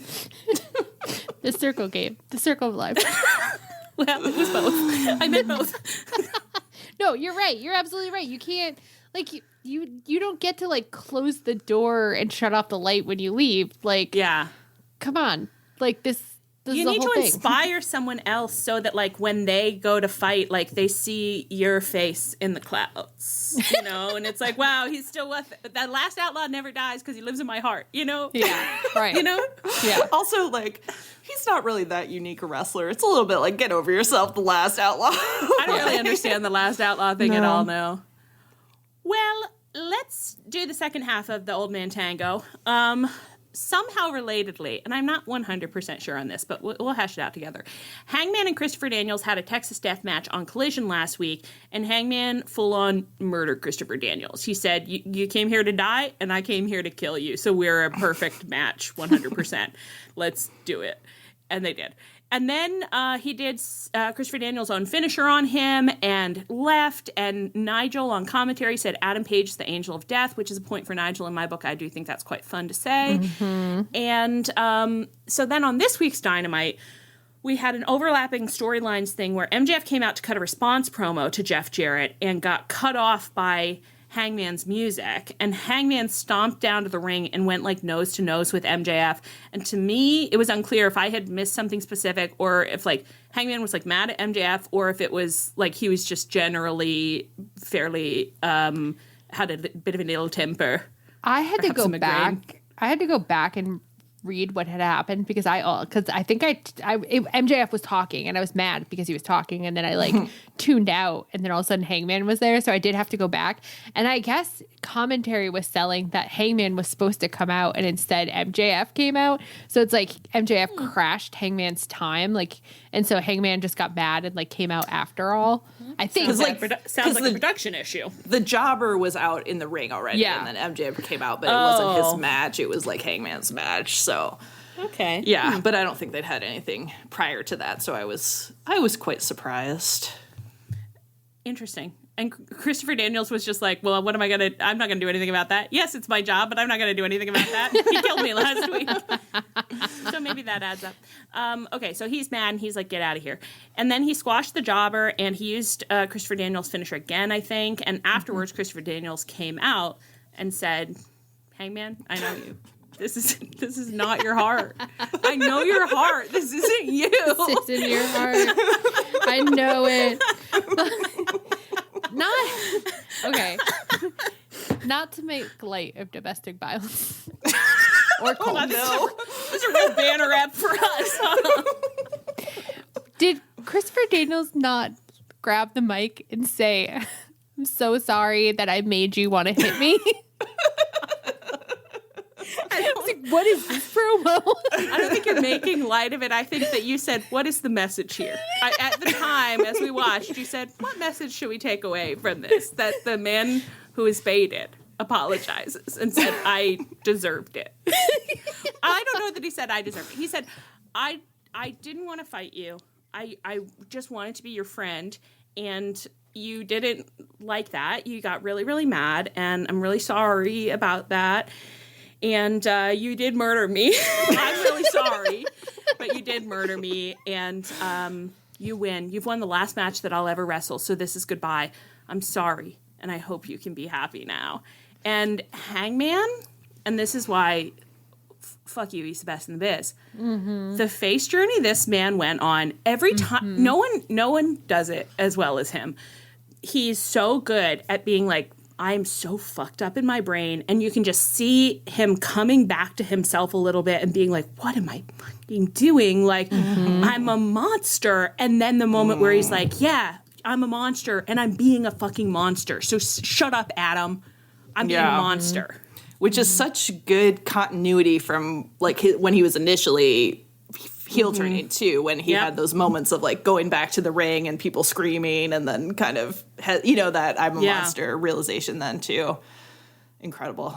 He's really fucking good at what he does.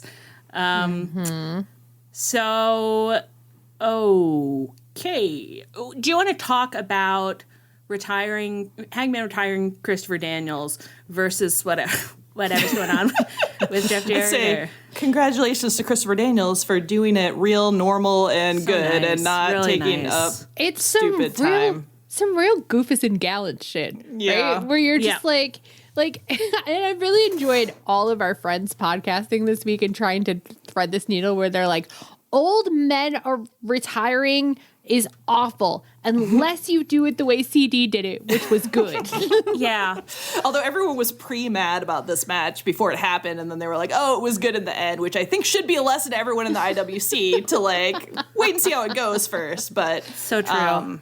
But yeah, it's a huge Goofus and Gallant energy because it's just like, oh, this like really helped further Hangman's storyline and characterization. It was like pretty dramatic, like a nice way to go out for CD, and we got to see a man go out on his back, which I love. Yeah.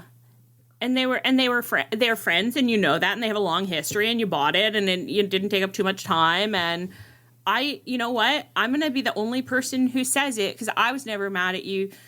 Christopher Daniels, it wasn't your fault what happened with the EVP storyline. It was nobody's fault but probably Tony Khan's. And you did nothing wrong. And I will always love and respect you, Vice Principal Christopher Daniels. You did what you were told to do. And it wasn't evil, okay? It wasn't like not in a really bad evil way. Like just like your boss tells you to do something and you're like, well, I might not do it that way, but you're the boss. And he's a billionaire. So you did what you had to do, and I respect you. And like we've said about a billion other things, Christopher Daniels was never on our screens that much. Like he wasn't doing MJF like 13-minute long promos. No. You're just a poor and it was man fun. who It looks was so fun that he was an ineffectual vice principal. I had a great time watching it He for looked that 1 minute a week. So tired and stressed out, and he said, if I have to give out one more demerit about skirt length, I'm going to lose my fucking mind. I don't have time for this. People are fighting in Stairwell A. Can I get somebody over to Stairwell A now? I can't quit now. I've already got all this time invested into my pension. I just have to see it through. I don't get paid enough to lose that pension now. I have no retirement savings. Vice Principal Christopher Daniels, they could never make me hate you. None of this was your fault. You are my king. I'm standing on my desk for you. Oh, Captain,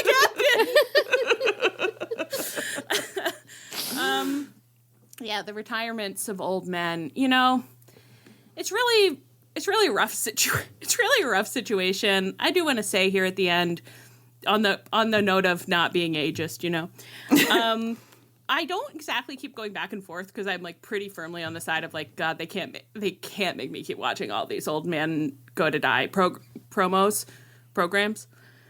But I do understand that the wrestling industry is like pretty fucked up and like and WWE has dominated it for a long time. And it does seem like probably pretty fucked up that like you have all these guys who are like really respected and did really like, you know, cool stuff, or, you know, it's like they had careers that perhaps deserve to be celebrated or perhaps not. Who am I to say? And they want to celebrate them. And some people want to see them celebrated, and they're all want to retire now. Like they're just like, they saw that you could retire good, and we're just like, God, I'd love to stop, and I want it to be good when I stop, so let's get it done.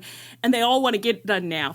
And I just want to say, like, it's not that I'm unsympathetic to you as human beings. It isn't. Yeah. I want to be clear about that. I think it's okay for like wrestlers to take pride in their own work and to care about their own legacies, and to like, you know, it's like they're human beings and they're artists, some good at it and some not. But like, sometimes I do, in these conversations, I do start to feel like, well, they're not like, I don't know. It's hard to be a completely selfless person. It's good that some people are capable of it, but like, it is hard. It's okay for people to care about their legacies. But also, go. Oh, I just felt that way when people were mad at Shelton Benjamin, where it's like, well, of course he wants to like go somewhere else that he thinks might appreciate him more and to do his art there. Like that seems very innocuous to me. It's like, of course, like it's the job of the promotion to slot him in well where he is, but it's like the individual person wanting like to have creative, you know. Right. Like the real art, like a lot of the time probably is in being like, okay, you want to be respected and as a performer and feel like you are, being appreciated. And also I want to like make new stars and build up a strong program, and we have to figure out a way to do both of those things. And a lot of times it does feel like they didn't figure out a way to do both of those things, and so just one of the things, the not as good for me thing is happening. Yeah. So I think the other thing too is that a lot of times with the egos and stuff, like they think they will be sort of more celebrated, have a better legacy if they take up a lot of time and get a lot of focus. Yeah. But it's like, no, if you do well with 2 minutes, people will appreciate that way better. And I thought even with MJF, I was like, oh, for the like brief moment, like a couple of weeks ago where he was doing like much shorter promos and his match was less featured, I immediately warmed up to him. And it's like, oh, you could get me back on board if you just started taking a reasonable amount of time and also maybe not saying horrific things about women would help too. But yeah, that'd be huge. But I think like that is really the lesson the old men should be taking from the retirement journeys is like Christopher Daniels didn't take up a lot of my time. Sting, frankly, didn't take up a lot of my time. And they did great. Both their retirements I celebrate, and I feel very fondly towards both of them. Yeah, I agree with that completely. And I also just think it's like hard. I'm sure it's very hard to be getting towards the end of your career and to be like, I just only have so much time and I want to know that this went well. And it's like, well, you can't really know in the moment. I mean, I guess Sting kind of knew it went like really well, but like for most people, it's like, you're not really gonna know. You're gonna like hope it was good enough. And you're gonna look back and be like, well, it either was or wasn't the career that I wanted.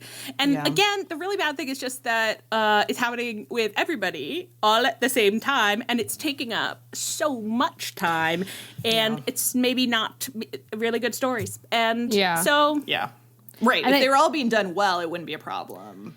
Yeah. And there's also, I think, in some ways a thing because it's like WWE for years and years seemed to throw old men out with the trash. Like you weren't ever allowed to retire with any sort of grace. So now all of the old men have heard that there's an old friends sanctuary and are running for it all at one time. And it's like, you fed one squirrel and now your whole yard is the squirrel. And I'm like, some of you could go retire at TNA or like I don't know. Can New Japan kill a few of these dogs? Like, or just shelter is full, please. We only have so many hours in a day. It's also like your whole career still exists. Like you don't have to have a retirement party to have retired and have the legacy that you have. But I think it's a little, now what I'm going to say is I'm crazy, but it's like, as a woman, it's like the moment where you're like, am I going to have a baby or what? And it's like, there's just a small window to like either have the baby or not have the baby. And then it's like, after that, you can't really have the baby. And it's like, I'm assuming they all don't want to become Ric Flair. You know what I mean? It's like, you want to have like, they're trying to figure out like, have I done enough? Or like, if I do just one big final push, will everybody like remember that really well? And it's like, well, I don't know. I guess I would like watch week to week and be like, it's not going that good. They're not loving it. This shouldn't be my legacy. Back it up. Tell the dirt sheets it wasn't my idea. Sometimes like you're out there trying to get pregnant and suddenly it's like, wait a second. I am not sure I should be trying to get pregnant right now. Do you think that was a good way of addressing that topic? Yeah. I think it's definitely an us way. Yeah, for sure. All right. Well, I guess, Toni, I said in the schedule, I wonder if Tony Khan feels like an exhausted executioner at this point. Like, it's like the squirrels are thronging in, being like, kill me, kill me, kill me, kill me. And Toni is just like, I only have 2 hands. One hand collision, one hand dynamite. That's all there is. I'm squeezing as hard as I can. You die when you die. But Leah said she thinks he might be celebrating it. She might be having a pretty good time, actually. I'm just afraid that he's so horny about it. He's like, I'm a safe place for old men. Old men love to come be killed at my kill shelter.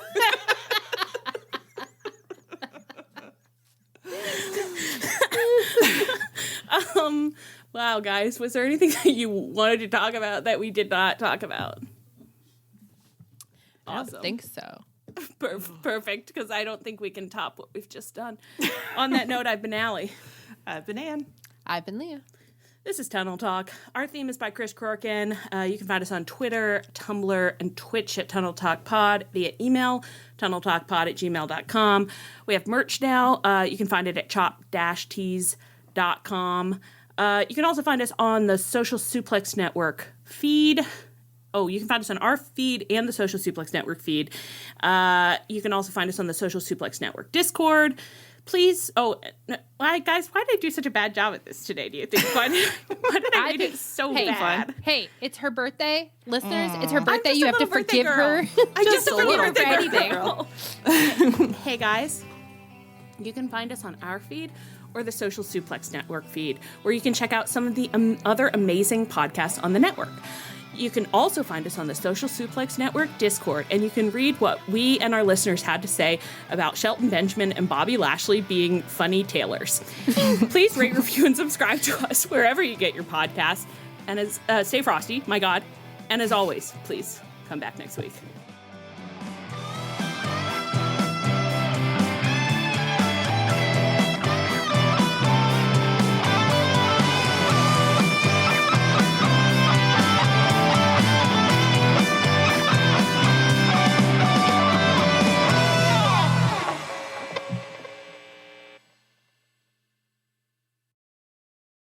Some things you wouldn't mind being stuck with, like a huge inheritance. But a phone that has to be plugged in just right so it charges is not one of those things. Switch to Verizon and we'll pay off your old phone up to $800 via prepaid MasterCard for a new one on us. Just trade in any phone from our top brands with select unlimited plans. $829.99 purchase with new smartphone line on select unlimited plans. Minimum $90 per month with autopay plus taxes and fees for 36 months required. Less $830 trade-in/promo credit applied over 36 months. Trade-in terms apply. Payoff phone requires smartphone purchase and port in with new smartphone line on select plan. Must provide most recent bill showing payoff amount of eligible phone. Additional terms apply.